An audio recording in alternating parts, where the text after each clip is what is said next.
Bonjour les humains, 14 avril 2026, bienvenue si vous êtes nouveau sur la chaîne. Ne vous fiez surtout pas à une seule vidéo. Allez voir mes playlists, je traite de tout un tas de sujets très différents. Alors, je rappelle également que il faut aller voir en description de mes vidéos, parce que parfois je rajoute des choses, que ce soit de ma chaîne ou d'autres chaînes, pour compléter, parfois pour corriger. Il ne faut pas rester figé. Être figé, c'est dangereux. Donc parfois aussi en commentaire épinglé, quand je me suis rendu compte d'une erreur assez vite, je mets directement au commentaire épinglé la correction de l'information mise en vidéo, hein. Mais je mets tout ce qui me passe par la tête en vidéo afin de j'essaie de me mettre à la place de tout le monde, hein. Enfin, c'est pas possible, mais d'un maximum de questions pouvant se poser, et donc forcément, il m'arrive de me tromper. D'ailleurs, dans mes playlists, j'ai laissé mes anciennes vidéos, ça y est, ça bouge de nouveau,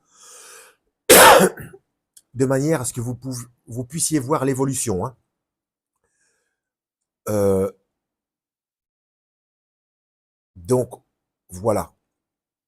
Mais comme je dis, rester figé, c'est très, très dangereux.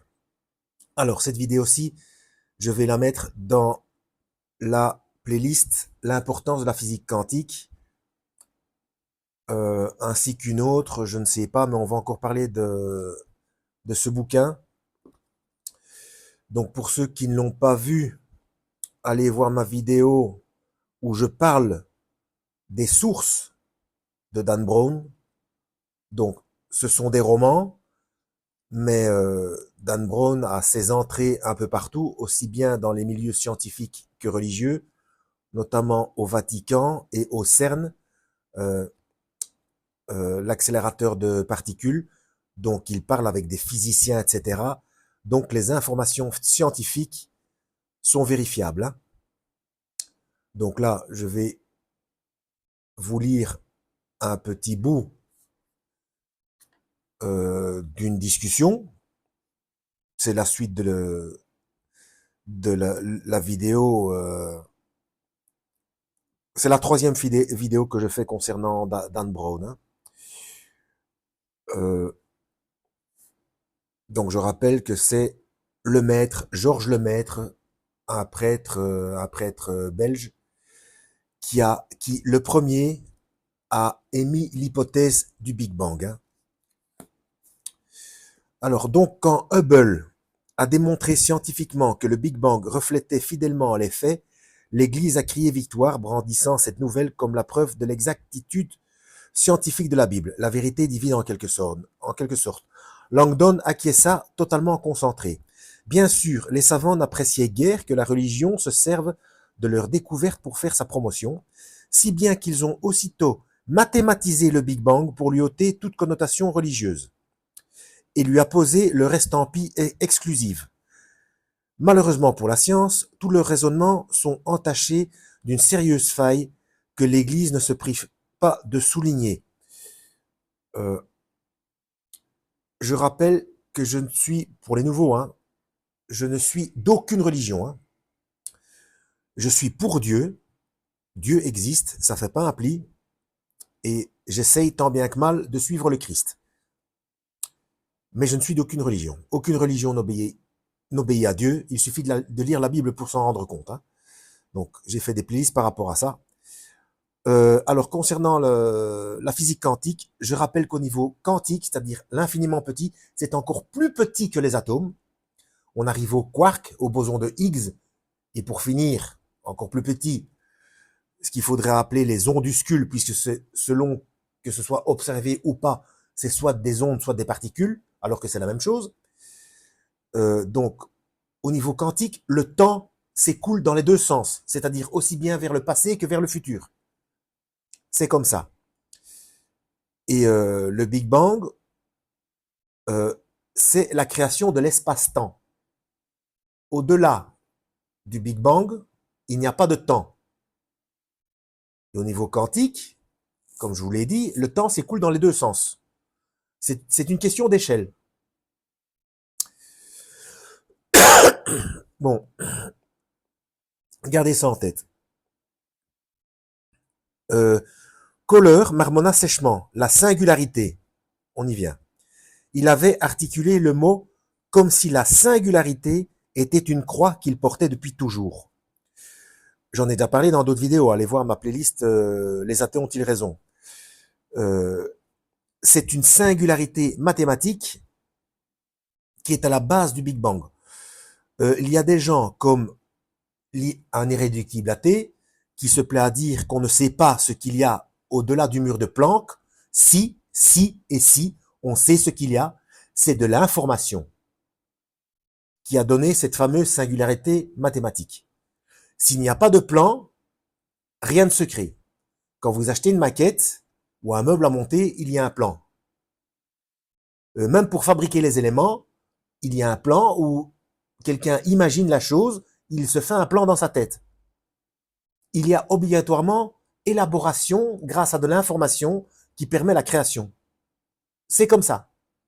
Donc, au-delà, parce que je l'ai déjà dit, hein, dire la question qu'est-ce qu'y avait-il avant le Big Bang, c'est la question qui est fausse, puisqu'il n'y a pas d'avant, puisqu'il n'y avait pas de temps. Le Big Bang, c'est la création de l'espace-temps. Donc, et comme tout est une relation de cause à effet, la cause est en dehors de l'espace et du temps. Il n'y avait, s'il faut employer une conjugaison, mais la conjugaison est fausse, il n'y avait ni espace ni temps. D'où la singularité. Bon, oui, la singularité approuva Victoria le moment exact de la création, le degré zéro du temps. Elle regarda Langdon. Aujourd'hui encore, la science reste incapable de saisir le moment initial de la création. Nos équations parviennent à saisir assez adéquatement les premiers moments de l'univers, mais à mesure que l'on régresse dans le temps et que nous approchons de l'instant zéro, nos modèles mathématiques se désintègrent et plus rien ne fait sens. Bien sûr, puisque on veut calculer le temps, alors qu'à la base, il n'y a pas de temps. Et comme je le dis, je le répète, au niveau quantique, le temps s'écoule dans l'infiniment petit, au niveau des vibrations, donc au niveau des ondes, donc des fréquences vibratoires. On en revient au logos, la voix. Donc on en revient de nouveau à la parole, au verbe, donc au Christ. Je l'ai déjà dit aussi, Jean chapitre 1, c'est le Big Bang. Hein. La décision de l'émanation du système vibratoire calculé et décidé, c'est la parole de Dieu. Et que dit-il? Que la lumière soit. Et tous les scientifiques s'accordent à dire pour que la première matière, entre guillemets, c'est l'hydrogène. Et donc cette concentration, cette singularité mathématique, tellement puissante, tellement concentrée, que ça a explosé. L'hydrogène, on ne le voit pas. Et donc, quelle est la première chose qui est visible après une explosion? Directement l'hydrogène. Ensuite, ce sont les photons, la lumière. Et la première parole, c'est que la lumière soit. Donc, explosion de l'hydrogène. Puisque quand on fait le film à l'envers, grâce notamment à Hubble, on a vérifié, on a vu, grâce aux observations, que les galaxies s'éloignent les unes des autres et en s'accélérant. Donc, si on fait le film à l'envers, on sait que toute la matière était concentrée en un seul point. Donc, toute cette matière ne pouvait pas rester stable. Donc, il y a eu explosion. Mais à un moment donné, elle a bien dû être concentrée en un seul point. Puisque les observations le démontrent. Donc, explosion de l'hydrogène, premier atome, donc les photons, que la lumière soit. On continue. Exact approuva nerveusement Kohler. C'est un physicien, Kohler. Apparemment, c'est le directeur du CERN ici. Hein. Je ne sais pas si c'est le véritable nom du... tout doit être romancé, hein, mais bon. Mais les informations scientifiques et archéologiques sont vraies. Et vous verrez dans une autre vidéo, notamment, que au Vatican, énormément de choses qu'on prend pour des statues religieuses, des bas-reliefs, etc., et de l'architecture religieuse catholique. Non, non, non, non. C'est Illuminati. C'est comme ça. Allez voir donc la vidéo où je parle où je lis les sources les remerciements qu'il fait à ses sources, hein, Dan Brown. Exact, approuva nerveusement Kohler. Et pour l'Église, cette faille constitue une preuve de l'intervention divine. Venez-en au fait. Victoria serait dit. Au fait, mon père a toujours fermement cru que l'intervention divine était à l'origine du Big Bang. Et même si la science était incapable de comprendre l'aspect divin de la création, il était persuadé qu'un jour elle finirait bien par y parvenir. Elle montra tristement un Bristol brisé, un Bristol punaisé au-dessus du bureau de son père sur lequel était imprimé en caractères gras « Science et religion ne s'opposent pas. La science est encore trop jeune pour comprendre. » Donc ceux qui se disent scientifiques, avoir l'esprit scientifique, ce que moi j'ai toujours eu, hein, il faut de l'humilité. Il faut de l'humilité. Il faut obligatoirement une décision pour qu'à partir de rien physique, spatial et temporel, se produise quelque chose, donc à partir de rien physique, spatial et temporel, se produise le quelque chose spatial, physique et temporel. Tout est une relation de cause à effet. Il y a rien à faire. Donc, la cause est en dehors de l'espace et du temps, et en dehors de la matière. Mon père désirait élever la science à un niveau encore inconnu d'elle, où elle aurait englobé le concept de Dieu. Elle passa une main dans sa longue chevelure, l'air soudain mélancolique. Elle avait entrepris une recherche qu'aucun scientifique n'avait encore imaginée, une expérience pour laquelle on n'avait jamais maîtrisé la technologie nécessaire. Elle s'arrêta, comme si elle hésitait sur les termes à utiliser. Il avait mis au point un protocole expérimental pour prouver la possibilité de la Genèse. Ce que je vais dire maintenant, ça fait des années que ça a été fait. On en a parlé aux infos, hein, pour ceux que ça intéresse. Moi, je m'en souviens, je sais plus quelle année, mais ça fait déjà un paquet de temps. Hein, ça fait déjà pas mal de temps qu'on a expliqué que dans les accélérateurs de particules, on reproduisait à l'échelle, à toute petite échelle, on reproduisait le Big Bang, hein, pour comprendre comment l'univers a été créé, etc. Et pour briser. D'ailleurs, c'est grâce à ça qu'on a découvert le fameux boson de Higgs. Donc, intéressez-vous au boson de Higgs. Alors, prouver la Genèse, se demanda Langdon, que la lumière soit de la matière à partir de rien. Mon père avait réussi à créer un monde à partir du néant. Kohler sursauta violemment. Quoi? Plus précisément, il avait recréé le Big Bang en laboratoire. Kohler se dressa sur ses avant-bras comme s'il allait se lever. Langdon semblait complètement perdu. Créer un univers, recréer le Big Bang, à une échelle extrêmement réduite, bien entendu, reprit Victoria qui s'animait en parlant. Le processus était remarquablement simple. Il a accéléré deux faisceaux de particules ultra fins dans des directions opposées dans le tube accélérateur. Les deux faisceaux sont entrés en collision à des vitesses énormes faisant fusionner leur énergie à un point extrêmement concentré. Il est parvenu à obtenir une densité d'énergie extraordinaire.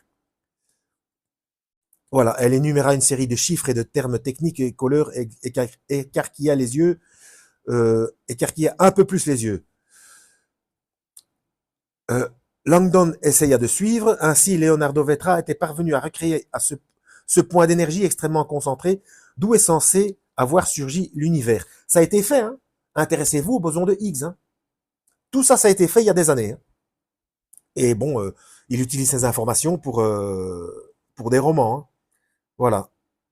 À ce stade d'énergie hautement concentrée, surgissant de nulle part, des particules de matière sont apparues dans le tube. Voilà. Surgit du néant, un extraordinaire feu d'artifice de particules subatomiques. L'éclosion d'un univers miniature. Mon père a prouvé non seulement que l'on peut créer de la matière à partir de rien, mais que le Big Bang et la Genèse peuvent s'expliquer en supposant simplement la présence d'une énorme source d'énergie. Vous voulez dire Dieu, demanda Kohler. Dieu, Bouddha, la force ultime, Jéhovah, enfin bon, là on commence à digresser. Peu importe le nom qu'on lui donne, le résultat est le même.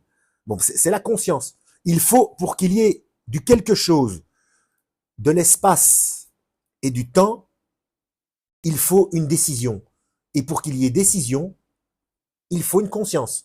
Et cette conscience a obligatoirement au minimum, hein, la totalité de l'information existante dans l'univers.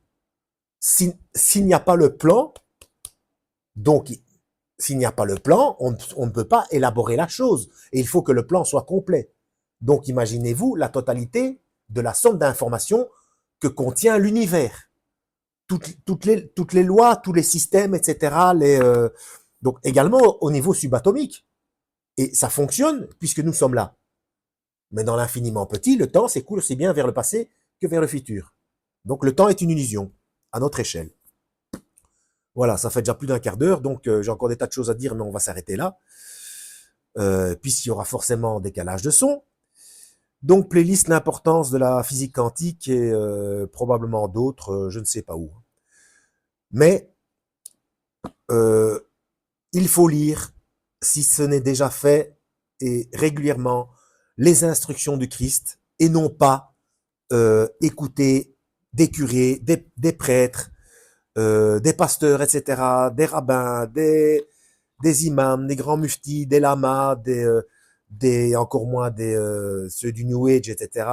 Bref, lire soi-même, comme les gens de Béret. Paul l'a dit, faites comme les gens de Béret, qui tous les jours allaient vérifier dans les Écritures pour voir si ce qu'on leur disait était exact. Il faut lire les instructions du Christ pour comprendre ce qu'il se passe. La Bible n'est pas un livre de religion, c'est le journal du passé, du présent et du futur de cette planète.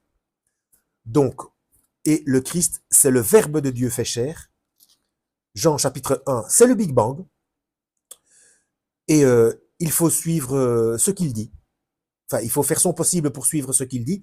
Et au moins lire. Il faut aller voir ce qu'il raconte parce qu'il donne des instructions, des informations, des enseignements et des mises en garde par rapport à des choses qui se passent aujourd'hui et maintenant. D'accord ? Voilà, en espérant avoir été utile, à la prochaine, lisez la Bible et que Yahweh vous guide.